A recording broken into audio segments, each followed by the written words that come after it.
The Art of War, by Sun Tzu, an audiovisual presentation by Ancient Codex. Chapter 9.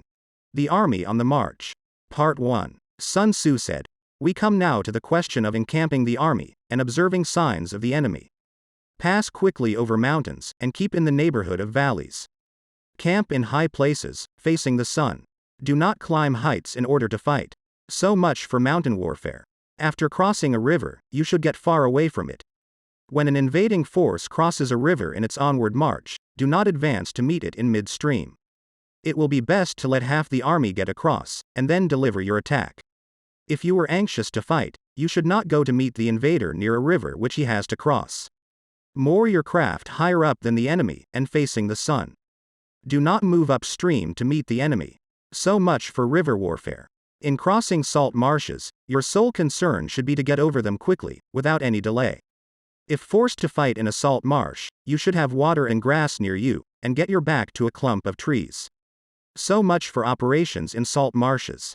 In dry, level country, take up an easily accessible position with rising ground to your right and on your rear, so that the danger may be in front, and safety lie behind. So much for campaigning in flat country.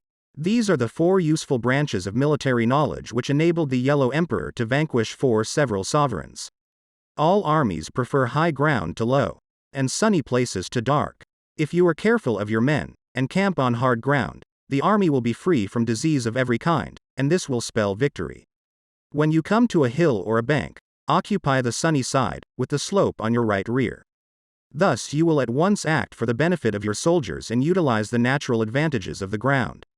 When, in consequence of heavy rains up country, a river which you wish to ford is swollen and flecked with foam, you must wait until it subsides.